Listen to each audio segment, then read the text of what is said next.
Chapter 1 First Meeting. Chanting softly, the old man forced away his weariness and doubts and studied the web of light. So many failures, so many deaths. Now they only had one last desperate chance before this world was lost to them forever. Summoning all his power, belches shook the rattle and sent a thread of light spinning into the web, setting the plan in motion. It begins.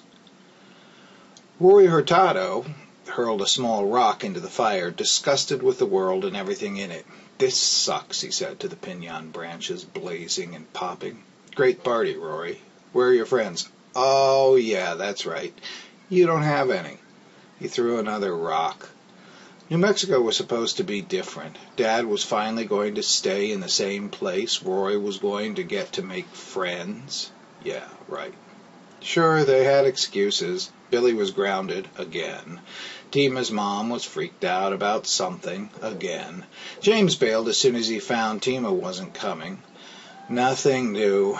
End of 8th grade and alone, just like the end of every other grade. Different place, same story.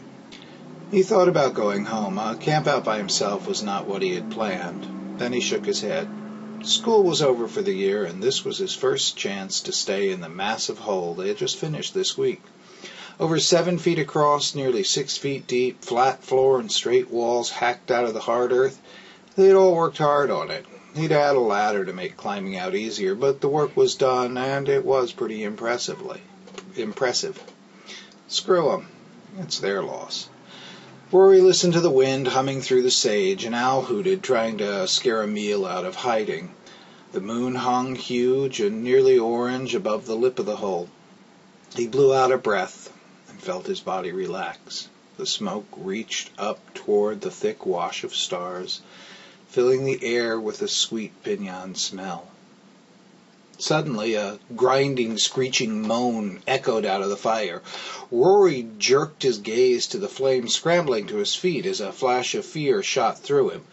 The desperate, threatening noise continued to grow, and he started to back away, eyes raking the fire, trying to find the source of the horrifying roar. As he stared, a greasy cloud belched out of the leaping flames, stretching up thicker and faster than any normal smoke could. Rory quickly decided he didn't care what it was. It was time to get out, fast. Rory bolted for the rocky side of the hole. The thick mass swirled together into a pulsing creature so huge it blocked the moon, filling the air with a puke-inducing stink of burning plastic, rot, and fear. Shaped like a funnel cloud, but with a head-like bulge at the top, it spun toward Rory and grabbed. Rory was frantically clawing at the rocky wall, trying to heave himself up and out. Black, oily coils whipped out of the creature, wrapped around him, and jerked violently, slamming him back onto the ground where he lay stunned.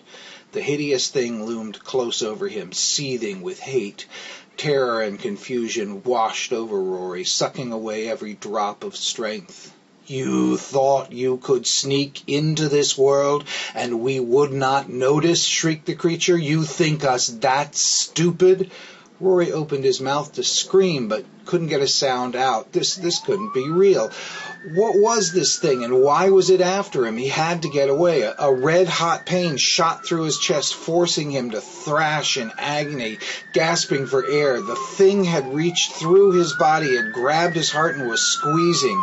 Rory curled around the pain, trying to make it stop as he felt the grip tightening. He gasped and squirmed, but the pain only grew worse. He couldn't breathe. His heart was going to explode inside his chest. Suddenly, a tremendous roar shook the ground.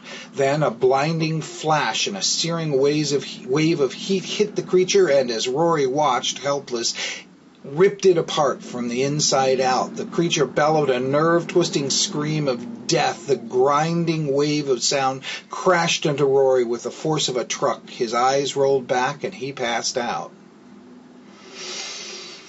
When Rory opened his eyes, everything was quiet. He looked around, listening. Nothing unusual. He felt for a lump on the back of his head where he had slammed into the ground. Nothing. Confused, he began to stand. "Too weird a dream for me. I'm going home." It wasn't a dream. A voice spoke from the shadows. Rory screamed and threw himself at the side of the hole, trying to get out, but his arms wouldn't cooperate. Heart pounding, he dropped back and turned, certain this was the end. Calm down, said the voice. I'm not the beastie. I saved you. Stepping from the shadows, the old man stopped in front of the fire. An old Native American, he could have been an illustration from a history book. Gray hair pulled back into 2 long braids, large dark eyes, and a wide mouth, corners turned up slightly. A carved square stone hung from a thong around his neck. My name is Belches, he said. Sorry about the attack. I didn't think they would sense you so soon. I figured you'd be safe in your kiva. Rory blinked. Too much had happened. He felt dizzy. Belches noticed. You better sit down, Techta. You start to fall, and I try and catch you, you'll get spooked. I let you fall, you bang your head. Either way, you lose. Rory slid down until he was sitting on the hard ground and looked up at the old man. What was that thing? Why did it want to kill me? Who are you? Belches held up his hands, one at a time. Let's keep it to what you need right now. Looks like you haven't decided whether to pee, puke, or pass out. Rory took a breath. Okay, what was that thing? An energy sucker. It feeds on energy of living things and particularly likes to munch on people. They usually just take a sip now and then. That way they can keep feeding on a person for years. You call that sipping? Yelled Rory. I said they usually sip. You're a special case. You, it just wanted to kill. Rory felt panic rising. Kill me? Why? Belches raised his hand